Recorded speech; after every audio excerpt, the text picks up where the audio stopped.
कार्यक्रम के प्रायोजक हैं कमला पसंद, स्वाद में हमेशा 2 कदम आगे।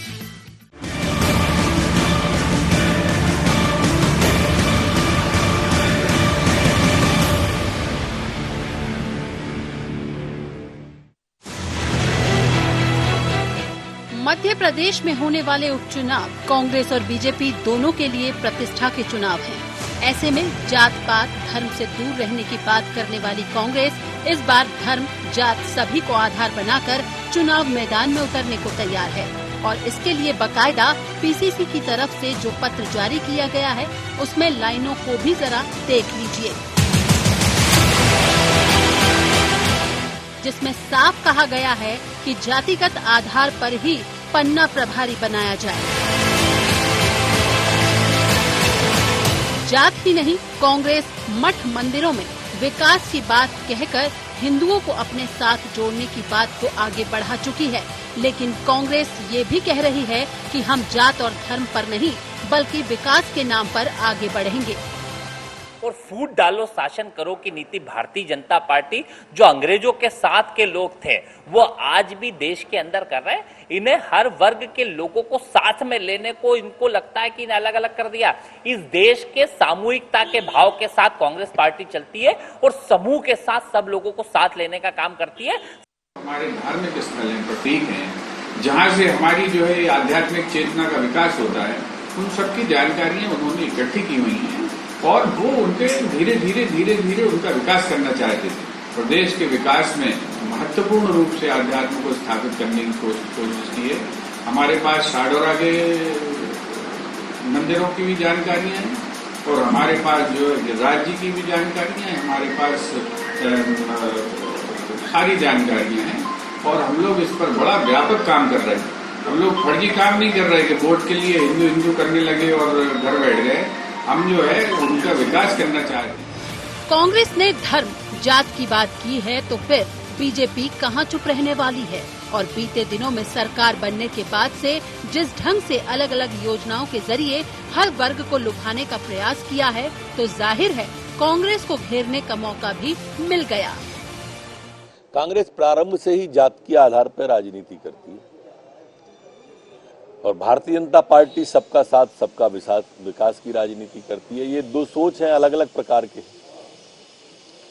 यही कारण है कि उन्होंने तुष्टीकरण की राजनीति जिंदगी भर की, लोगों को बांट कर राज करने जो अंग्रेजों की थीम थी, फूट डालो राज करो की कमोबेश यही कांग्रेस की भी थीम रहती है।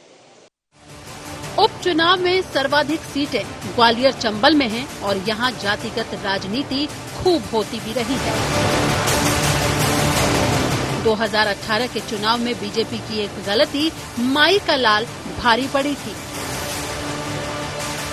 लिहाजा इस बार ऐसी चूक से बीजेपी बचेगी, लेकिन कांग्रेस हाथ के साथ जात जोड़कर मुश्किल भी बढ़ा सकती है। News desk IND 24।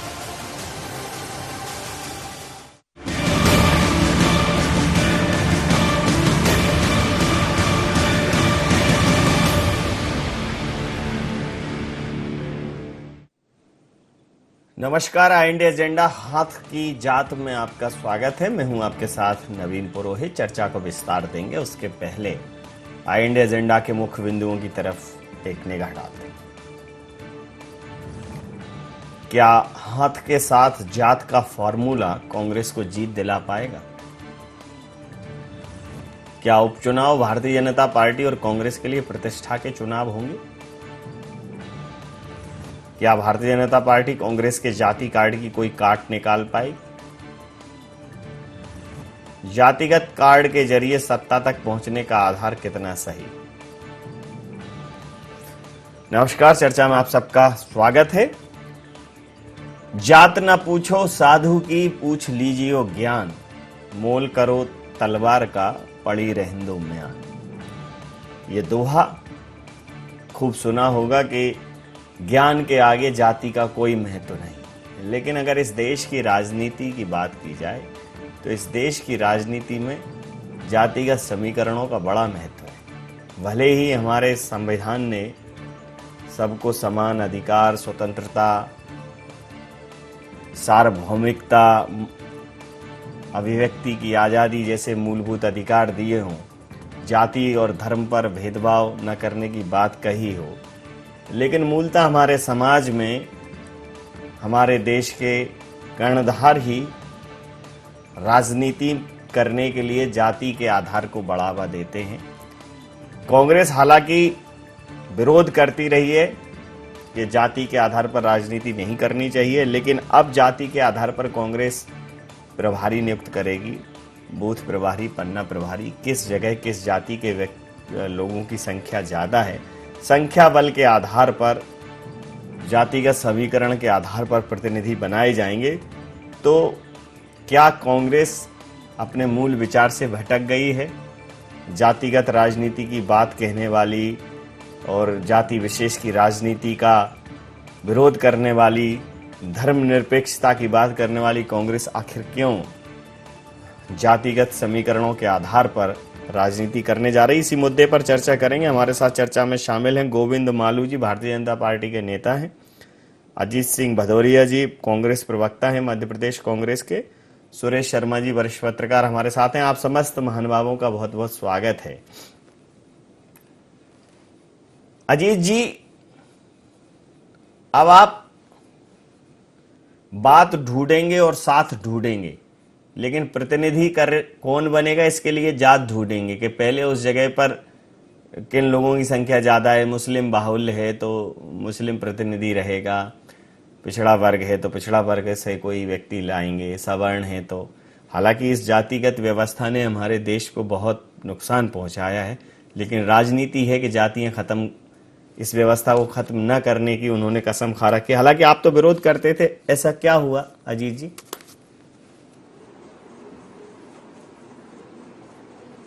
देखिए नवीन जी, मैं सर्वप्रथम मध्य प्रदेश कांग्रेस कमेटी की तरफ से आपके चैनल के माध्यम से भारत रत्न आदरणीय प्रणब मुखर्जी के श्री चरणों में सादर नमन करता हूं और ईश्वर से प्रार्थना करता हूं कि उनको आत्मा को शांति प्रदान करें।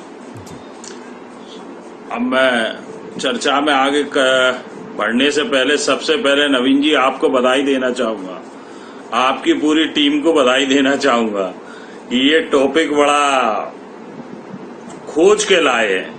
जैसे समुद्र में से मोती खोजा जाता है, वैसे ये बड़ा अनोखा टॉपिक है। नहीं, आपने किया है कि नहीं किया है? कोई मुझे पत्र तो है, उसमें से 2 लाइनों में से निकाल पन्ना प्रभारी से बूथ प्रभारी। आपको बधाई दे रहा हूँ। निश्चित रूप से चर्चा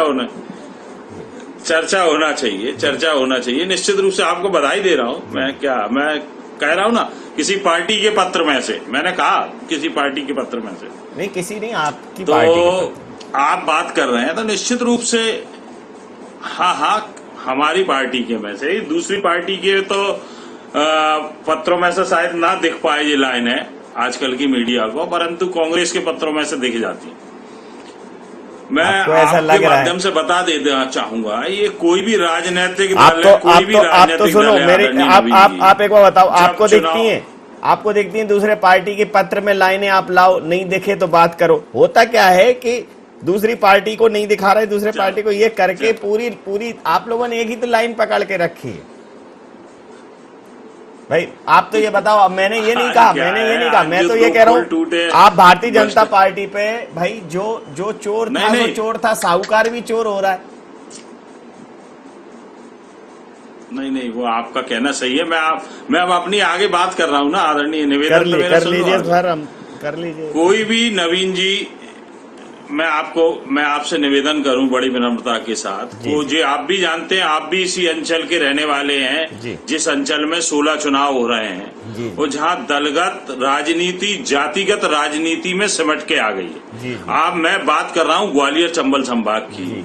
अब मैंने देखा है नवीन जी, मुझे भी प्रारंभ में जब मैं यहाँ पे प्रचार करने जाता था, मुझे भी घोर आश्चर्य होता था कि ऐसे राजनेता जो नकारा होते हैं, जीत के भोपाल में बैठ जाते हैं, किसी भी दल के हो, मैं दल की बात नहीं कर रहा, किसी भी दल के हो, नकारा रहते हैं, जातिगत समीकरण के आधार पे सिर्फ जीत के अपने स्वार्थ पूर्ति करने के लिए भोपाल में बैठ जाते हैं और अपने विधानसभा क्षेत्र में 1 या 2 बार 5 साल में जाते। ऐसे भी इस अंचल में कई राजनेता है, परंतु आप दुर्भाग्य देखिए जब चुनाव आता है तो फिर वही जातिगत खिंच के चला आता है, वो फिर जीत के फिर विधानसभा में पहुंच जाते। तो ये बड़ी विडंबना है।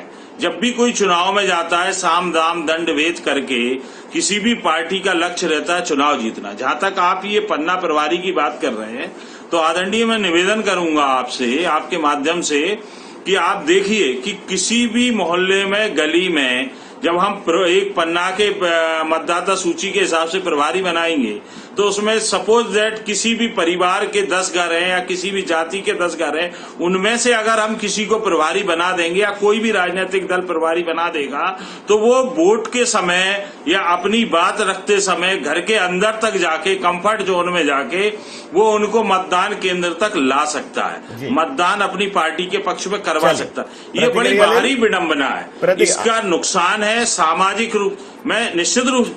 जी, प्रतिक्रिया ले लूं। मतलब आपने अपनी सुविधा के लिहाज से ये चेंज किया है, कोई समस्या नहीं है, राजनीति में सुविधाओं के लिहाज से चेंज करने चाहिए। गोविंद मालू जी हैं, गोविंद मालू जी से प्रतिक्रिया लूंगा। गोविंद मालू जी, कांग्रेस अब हर वो प्रयास करेगी जिससे जीत का जो दरवाजा है उसको खोला जा सके।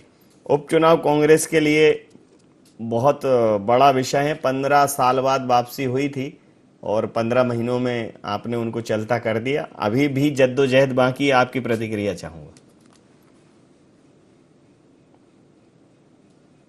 नवीन जी।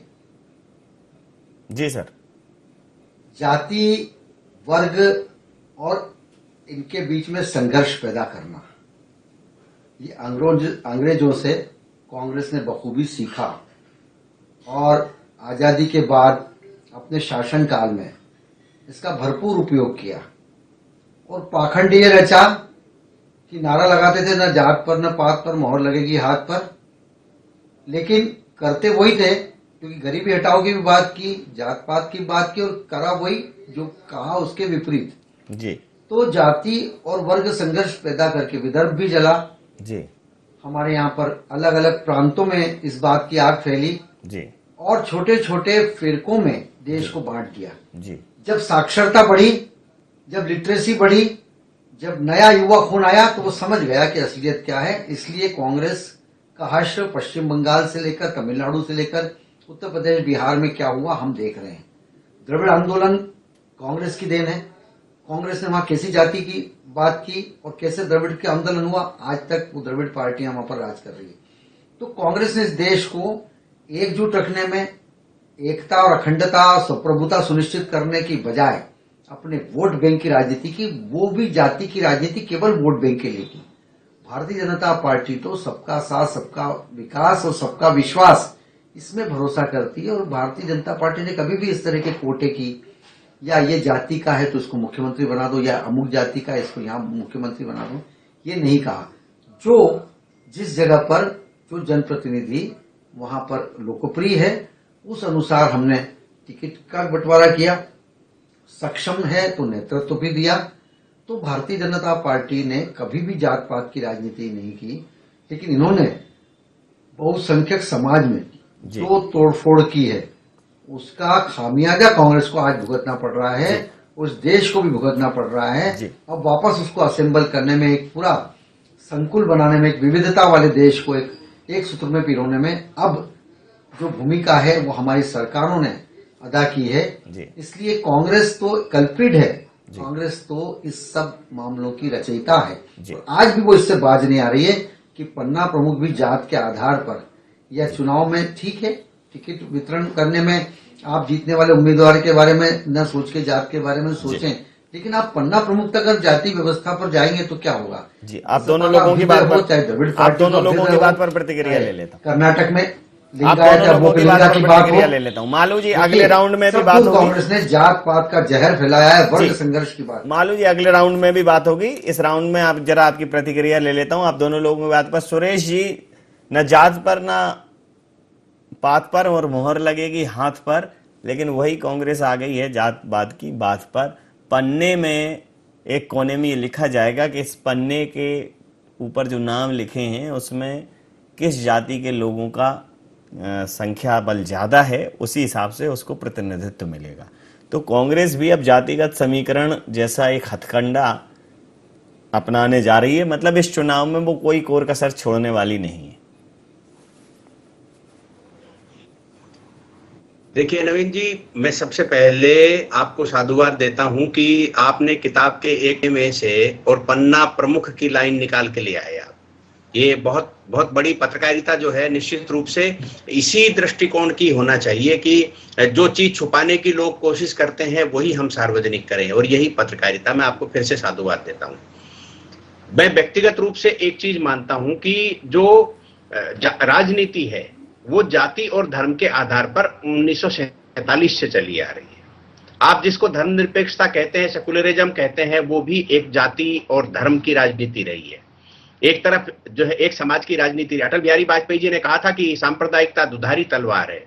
आप धर्मनिरपेक्षता के नाम पर उसे चलाने की कोशिश करते हैं, तब भी वो सेकुलरिज्म के नाम पर एक को काटती है, दूसरा उससे घायल होता है, और दूसरा जब घायल होता है तो वो संगठित होता है। ये बात सही है कि वो संगठित होने में 2014 तक के लिए मेहनत करना पड़ी, और 2014 के परिणाम इस दृष्टिकोण के आए। जब हम स्कूल के अंदर अपने बच्चे का एडमिशन कराते हैं तो हमसे पूछा जाता है कि यदि आप किस जाति के हो, पिछड़े वर्ग के हो, दलित हो या क्या हो, तो कहाँ जो है जाति खत्म होने की बात हो रही है। जाति को तो गुट बना रखा है, और जब वोट लेने की बात आए और जाति की बात ना हो, ये संभव नहीं है। जातियों के आधार पर टिकटें बढ़ती हैं, आपने भी देखी है। ग्वालियर चंबल अंचल छोड़ दीजिए, पूरे मध्य प्रदेश में नहीं, पूरे देश भर में ये स्थितियां हैं, अन्य राज्यों में भी ये स्थिति है। अब एक बात जो मैं अपनी तरफ से कहना चाहता हूं नवीन जी, वो ये है, राजनीतिक पार्टियों से तो इसी प्रकार की अपेक्षा की जाएगी, लेकिन जो ग्वालियर और चंबल अंचल का पृष्ठभूमि आज की तारीख में है, सिंधिया जी के जाने के बाद, तो क्या मतदाता सूची के जितने पन्ने हैं उतने पन्ने कार्यकर्ता इकट्ठे कर पाने की स्थिति में आज राजनीतिक पार्टी बची है क्या? ये बड़ा सवाल है। ये बड़ा सवाल है। अगले राउंड में इस पर चर्चा होगी। अभी एक व्यावसायिक अंतराल के लिए हम यहाँ रुकेंगे और व्यावसायिक अंतराल के तुरंत बाद इस चर्चा में हाजिर होंगे।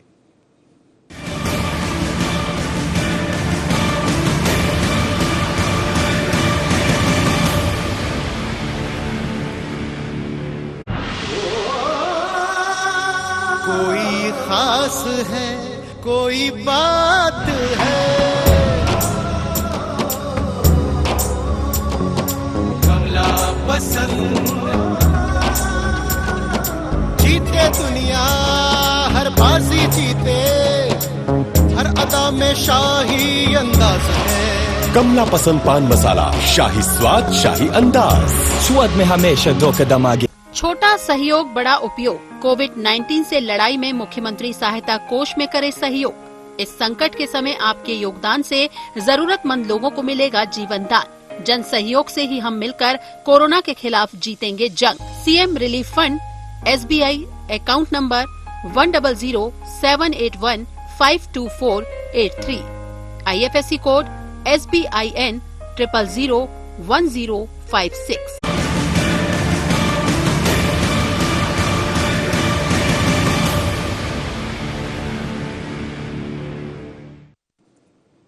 नमस्कार, IND एजेंडा हाथ की जात में आपका स्वागत है और सीधा रुख करेंगे अपने मेहमानों की ओर। अजीत सिंह भदौरिया जी हैं, वो कह रहे हैं कि आजकल मीडिया को कांग्रेस को ज्यादा दिखती है, या कांग्रेस नहीं दिखती, कांग्रेस की कमियां कुछ ज्यादा दिखती हैं। बात मूलतः इतनी है कि जब एक चोर चोरी करता है तो बड़ा सहजता से समाज उसको लेता है कि चोर ने चोरी की। जब नर ही नर को मारे नारायण आन बचाए, नारायण नर को मारे उसे कौन बचाए। जहां बात रक्षक की हो, अगर रक्षक भक्षक बन जाए पूरे देश में, आप धर्मनिरपेक्षता की बात कर रहे हैं, आप जाति संप्रदाय से ऊपर उठने की बात कर रहे हैं और पन्ने पे जाति की बात कर रहे हैं और कह रहे हैं मीडिया खुद दिखी क्यों? क्योंकि ये बात आपने की थी। आप कहिए कि हम तो वहां जात पात की राजनीति करेंगे, जात पर और पात पर और वोट लगाओ हाथ पर। आप बदलिए अपना नारा। क्या कहेंगे अजीत जी? नहीं, आपका कहना बिल्कुल अपनी जगह सही है। मैंने उसको विस्तृत रूप से पिछली बार एक्सप्लेन कर दिया जी। पर मैं आप अपने भारतीय जनता पार्टी के आदरणीय मालू जी की बात का थोड़ा जवाब दूंगा जी। कि इन्होंने अभी अपने चर्चा में बिल्कुल भारतीय जनता पार्टी को ऐसा प्रस्तुत कर दिया कि श्री राम के सारे आदर्श लेके भारतीय जनता पार्टी चली।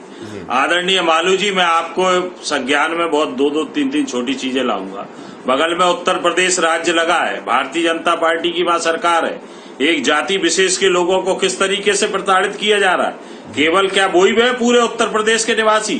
पहली चीज, जहां तक आप बिहार की बात कर रहे हैं तो आदरणीय मैं बता दूं, बिहार की जनता ने आपको उसी तरीके से नकारा था जिस तरीके से मध्य प्रदेश, राजस्थान और छत्तीसगढ़ की जनता ने आपको नकारा था। वो तो आपने अनुबंध के तहत दबाव की राजनीति करके जिस तरीके से मध्य प्रदेश में आपने सत्ता को हथियाया और बिहार की सत्ता आपने हथियाई, इसलिए बिहार की चर्चा ना करें तो ज्यादा अच्छा, मध्य प्रदेश की चर्चा ना करें, क्योंकि आने वाले समय में जितने 27 अभी विधानसभाएं हैं, आप देखना आपको पूरी तरीके से मध्य प्रदेश की आम जनमानस मतदाता शिकस्त देगा। एक एक मतदाता का जमीर जागा हुआ है। बात आदरणीय सुरेश शर्मा जी की करें तो सुरेश शर्मा जी ने कहा है कि भारतीय उस पार्टी के पास उतने पन्ना प्रभारी बनाने के लिए कार्यकर्ता है क्या? तो बड़ी विनम्रता से आदरणीय शर्मा जी मैं आपको बता देना चाहूंगा कि आप आ जाइए, स्वागत है आपका इस ग्वालियर चंबल अंचल में, आके आप इसका सर्वेक्षण कर लीजिए। जोधाजी सिंधिया जी इसी अंचल के थे, इसी अंचल की इसलिए बात कर रहा हूं मैं आपसे। दो आपको बहुत छोटे उदाहरण दूंगा। जब भारतीय जनता पार्टी का सम्मेलन हो रहा था, सदस्यता सम्मेलन प्रशासन की अगुवाई में, प्रशासन की मेजबानी में, तब 7,500 के आसपास कार्यकर्ताओं ने आके विरोध प्रदर्शन किया था कि गणेश जी के पंडालों को जगह नहीं है और भारतीय जनता पार्टी के पंडालों को प्रशासन अपनी निगरानी में लगा रहा है, इसका विरोध किया था। और ये सब आपके संज्ञान में भी होगा आदरणीय। जहां तक बात है, एक और दूसरा उदाहरण दूंगा।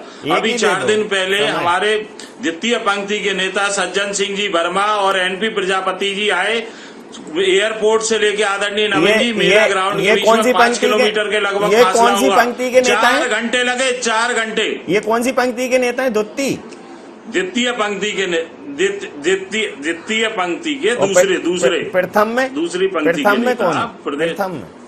प्रथम पूज्य कौन है? प्रथम में कमलनाथ जी हैं, सुरेश पचौरी जी हैं, दिग्विजय सिंह जी हैं। ये लोग प्रथम पंक्ति के नेता, कांतिलाल भूरिया जी हैं, अजय सिंह जी हैं, बहुत नेता प्रथम पंक्ति के। जी। तो मैं ये आपको बता देना चाहूंगा कि ये आपके संज्ञान में होगा। आप अपने स्रोतों से पता कर लेना। तो कार्यकर्ताओं की आप चिंता नहीं करिए, आप आने वाले परिणामों को देखना, उसका विश्लेषण करेंगे अपन यहीं बैठ के। ठीक है, करेंगे, बिल्कुल करेंगे, यहीं बैठ के करेंगे। और यहीं बैठ के आप ये कहेंगे कि देखो ये विश्लेषण हमें समय नहीं दे रहे। वो तो ऐसी स्थिति हो रही है कि समय दो तब भी कोई बात नहीं। हालांकि आप मुस्कुराएंगे इस बात पे क्योंकि आप IND 24 पर हैं, पर्याप्त समय लिया है। मालू साहब, आपका उन्होंने कहा है कि ये जो आपने बोला है ना, ऐसा लग रहा है कि कलयुग में साक्षात राम का अवतरण जो है भारतीय जनता पार्टी के कार्यकर्ताओं के अंदर ही हुआ है। उनके आदर्शों को, उनकी शिक्षाओं को, उनकी नीतियों को भारतीय जनता पार्टी समाहित करके आगे चल रही है। भारतीय जनता पार्टी राजनीति के लिए कुछ भी कर सकती है, ऐसा कांग्रेस कह रही है। आपकी प्रतिक्रिया चाहूंगा।